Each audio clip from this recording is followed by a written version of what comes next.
कल इमरान मसूद जो press conference कर रहे थे, तमाम बसपा नेता वहाँ पर मौजूद थे, तो दो चेहरे वहाँ पर नज़र नहीं आए। एक आप, एक सांसद फजलुर रहमान साहब। फजलुर रहमान साहब तो अभी संसद में मुझे लगता है, तो मुझे लगता है कि आपसे ज़्यादा बेहतर कोई नहीं बता सकता। कोई विशेष कारण उस प्रेस कॉन्फ्रेंस में न जाने का या न्योता नहीं दिया गया था, कुछ ऐसी बातें सामने आई? कभी भी किसी भी अपने प्रतिद्वंदी जो हैं उनको हमें कम नहीं आंकना चाहिए, ओवर कॉन्फिडेंस का शिकार नहीं होना चाहिए और हाँ, अपनी पूरी शिद्दत के साथ चुनाव को लड़ना चाहिए। और बाकी पार्टी वो होती है जो सर्व समाज को साथ में लेके चलती है। जो लोग बात करते हैं कि दलित मुस्लिम क्या दूसरे समाज नहीं है? दूसरे समाजों का भी प्रतिनिधित्व होना चाहिए और पार्टी अच्छी वही मानी जाती है जिसमें सर्व समाज के लोग भागीदारी रखते हैं। मेहनत की ज़रूरत है, सबको साथ लेके चलने की ज़रूरत है। जो लोग लाइन खींच के चलते हैं और चाहते हैं कि उनके अलावा कोई ना रहे। सहारनपुर में निकाय चुनाव की सुगबुगाहट तेज होती जा रही है। बसपा ने मेयर के पद पर साइमा मसूद को अपना प्रत्याशी घोषित किया है। इसके साथ ही जो नगर पंचायतें हैं उन पर भी लगातार रस्साकसी जारी है। जिले का क्या माहौल रहने वाला है, युवा बसपा नेता साहिल खान हमारे साथ मौजूद हैं। साहिल भाई, आपका स्वागत। बहुत बहुत शुक्रिया सर जी, मैं आपका आने के लिए। साहिल भाई, अभी देखिए, साइमा मसूद को बसपा ने अपने प्रत्याशी घोषित किया है। पहले तो ये जानना चाहूँगा कि क्या ये फैसला पार्टी ने ठीक किया है या इसके अलावा और भी विकल्प हो सकता था?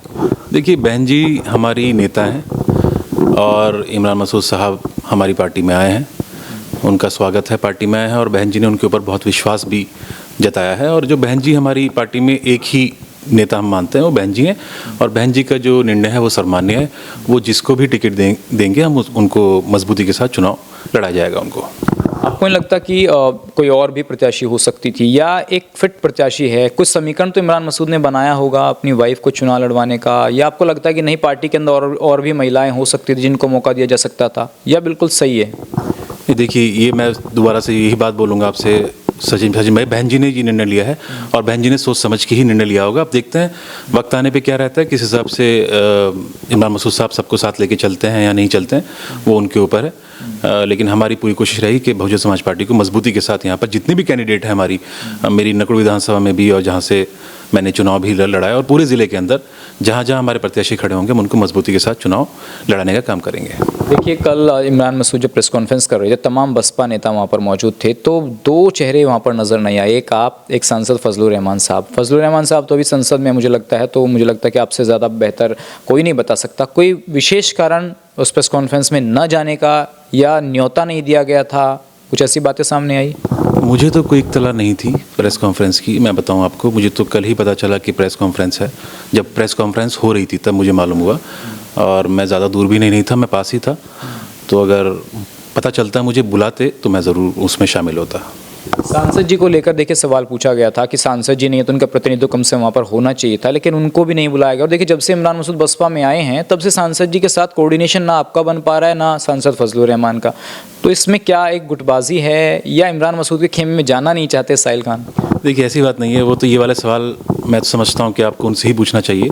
हमारा तो शुरू से लेकर आखिरी तक यही फोकस रहा है कि सबको साथ लेके चलें, सब एक प्लेटफॉर्म पे हैं और पार्टी को मजबूत करने का काम करें। अगर कोई कैंडिडेट लाइन खींच के चलेगा तो मुझे लगता है उससे उसको भी नुकसान होगा और पार्टी को भी नुकसान होगा। समय की ज़रूरत यह है कि अगर हमें बहुजन समाज पार्टी को मजबूत करना है तो हम सबको एक प्लेटफॉर्म पे आना होगा और बहन जी के हाथों को मजबूत करना होगा। एक सवाल ये भी है कि सांसद जी को लेकर मैंने इमरान मसूद जी से सवाल पूछा कि वो जल्द ही उनके साथ नज़र आने वाले हैं, तो भविष्य में क्या इस तरीके की तल्खियां दूर होकर सांसद जी और इमरान मसूद, साहिल खान एक मंच पर मेयर के चुनाव में साइमा मसूद के लिए वोट मांगते नजर आएंगे? देखिए, तो भविष्य के गर्भ में हमने आपसे बोला है कोई भी आएगा जिसको भी टिकट मिलेगा, और बहन जी की तरफ से क्योंकि आदेश है और बहन जी ने बोला है कि पार्टी को मजबूत करना है, हम सब बहन जी के सिपाही हैं और हम उसी के तहत फील्ड में काम कर रहे हैं और कोशिश कर रहे हैं कि पार्टी को मजबूत करें। कैंडिडेट पे भी बहुत निर्भर करता है कि वो किसको अपने साथ मंच पे लेने में कंफर्टेबल है और किस को नहीं है। हमें जो आदेश ऊपर से होगा हम उसका पूरा पालन करेंगे। समाजवादी पार्टी को लेकर आप क्या देखते हैं? क्योंकि पिछली बार समाजवादी पार्टी के उम्मीदवार को 10,000 से ज़्यादा वोट भी नहीं मिल पाए थे, लेकिन इस बार समाजवादी पार्टी यहाँ पर 2 विधायक, MLC, उसके बावजूद क्या ग्राफ बढ़ेगा मेयर के चुनाव में? देखिए, सभी दल अपनी अपनी कोशिश करते हैं और सब दल अपनी कोशिश करते आए हैं। जमहूरियत है, सबको अपना वोट मांगने का अधिकार है। अभी समाजवादी पार्टी ने कोई कैंडिडेट डिक्लेयर नहीं किया है, लेकिन समीकरण जो है वो हमारी पार्टी के पक्ष में है और मुझे पूरी उम्मीद है कि जिस प्रकार से बहन जी ने इमरान भाई को इतने कम टाइम में और इतनी बड़ी जिम्मेदारी दी हैं, आते ही साथ उनको टिकट भी मिला है और मैं समझता हूं कि उनको भी पूरी मजबूती के साथ, ईमानदारी के साथ पार्टी के लिए ऐसे ही काम करते रहना चाहिए और उसका रिजल्ट जो है वो हमें दिखाई देगा आने वाले चुनाव के अंदर कि मेयर के चुनाव में वो क्या गुल खिलाता है। आपने नहीं लॉबिंग की कि भाई मुझे भी मेयर के चुनाव में कहीं हिस्सेदारी चाहिए या हम भी प्रत्याशी हो सकते हैं, या मन में थी नहीं कि नहीं बस मेयर नहीं लड़ना है, सीमित रहना विधानसभा तक? नहीं, मेयर का मेरा कहीं से कहीं तक मैंने कहीं सोचा ही नहीं मेयर के बारे में। अभी तो विधानसभा पे फोकस कर रहा हूँ मैं, क्योंकि मेरी विधानसभा में चिल्काना, सरसावा और नकुड़ कस्बा ये आते हैं, तो मैं वहाँ पे कोशिश कर रहा हूँ कि अपनी जो जड़ें जिसको कहते हैं, अपना ग्राउंड जो है 2027 के लिए उसको मजबूत करने का काम कर रहा हूँ। मुझे पूरी उम्मीद है कि पार्टी मेरी बात को सुनेगी, तवज्जो देगी, क्योंकि मैंने वहाँ से चुनाव लड़ा और इस ऐसे हालातों में जब एक हवा चली हुई थी समाजवादी पार्टी की, उसमें मैं 55,000 वोट लेके गया। तो मुझे पूरी उम्मीद है कि पार्टी जो है वो मेरी बात सुनेगी और जो वहाँ से कैंडिडेट हैं, ऐसे कैंडिडेटों का चयन होगा जो 2027 में मौका परस्त ना हो, पार्टी को छोड़ के ना भागें और मेरे साथ कंधे से कंधा मिलाकर चलें और पार्टी को मजबूत करने का काम करें। एक सवाल देखिए ये है कि मुस्लिम और दलित समीकरण बनाने की लगातार कोशिश ज़िले में हो रही है, गंगों में भी हो रही है, सहारनपुर में भी हो रही है। आपको लगता है कि मुस्लिम दलित समीकरण बना करके कुछ व्यवस्थाएं बन सकती हैं? देखिए, मैं अगर आप मेरा पर्सनली आप पूछेंगे तो मैं इस तरह के समीकरणों में विश्वास नहीं करता। पार्टी वो होती है जो सर्व समाज को साथ में लेके चलती है। जो लोग बात करते हैं कि दलित मुस्लिम, क्या दूसरे समाज नहीं है? दूसरे समाजों का भी प्रतिनिधित्व होना चाहिए और पार्टी अच्छी वही मानी जाती है जिसमें सर्व समाज के लोग भागीदारी रखते हैं।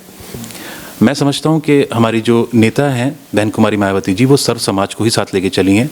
ब्राह्मणों को उन्होंने बहुत प्रतिनिधित्व दिया है, दलितों को देती ही हैं, मुसलमानों को दे रही हैं, तो वो सर्व समाज की पार्टी हैं। जो नेता इस तरह की बातें करते हैं कि हम दलित मुस्लिम समीकरण बनाएंगे, मेरे ख्याल से वो लाइन खींचने की बात करते हैं और इस तरह के नेताओं को मुझे नहीं लगता कि समाज में कोई पसंद करेगा जो इस तरह की बात करें। भैया, हिंदू मुस्लिम की बात करनी चाहिए ना, ये दलित मुस्लिम क्या हो रहा है? क्योंकि दूसरे समाज भी तो हैं हमारे उसके अंदर, तो दूसरे समाज की बात भी करें, आप सबको साथ लेके चलें। दलित मुस्लिम अगर आप करेंगे तो आप एक तरह से लाइन खींचने की बात कर रहे हैं, जो समाज में एक अच्छा संदेश नहीं जाएगा।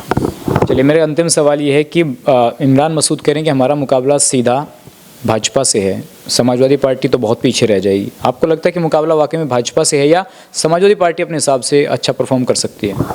सचिन भाई, मेरी पर्सनैलिटी ऐसी है कि मैं कभी भी ज़्यादा एक तो बढ़ चढ़ के नहीं बोलता, ना ही मुझे घमंड है। तो मैं तो जो जैसा मैं हूँ, जैसा मेरा व्यक्तित्व है, मैं वैसी ही बात करता हूँ। कभी भी किसी भी अपने प्रतिद्वंदी जो हैं उनको हमें कम नहीं आंकना चाहिए, ओवर कॉन्फिडेंस का शिकार नहीं होना चाहिए और हाँ, अपनी पूरी शिद्दत के साथ चुनाव को लड़ना चाहिए और बाकी अल्लाह के ऊपर छोड़ देना चाहिए। जो भी अल्लाह करेगा बेहतर होगा। लेकिन मैं नहीं समझता कि कोई भी हमारा जो पार्टी है वो कमज़ोर है, बस हम ही हम हैं और हमारे अलावा कोई है नहीं, ऐसा नहीं है। मेहनत की ज़रूरत है, सबको साथ लेके चलने की ज़रूरत है। जो लोग लाइन खींच के चलते हैं और चाहते हैं कि उनके अलावा कोई ना रहे, मेरे ख्याल से उन लोगों को अभी फ़िलहाल मतलब उनको एक तरह से कॉन्फिडेंस, उनको ये वाला ओवर कॉन्फिडेंस नहीं होना चाहिए। उनको चाहिए कि सबको साथ लेके चलें और चुनाव लड़ें, तभी उनको जीत हासिल होगी। अगर इस तरह से वो लाइन खींच के चलेंगे सबके साथ, मुझे नहीं लगता उनके लिए राह आसान होने वाली है। धन्यवाद साहिल भाई हमसे बात करने के थे। तो ये तो बसपा नेता साहिल खान जिन्होंने तमाम मुद्दों पर अपनी राय रखी। फिलहाल इतना ही।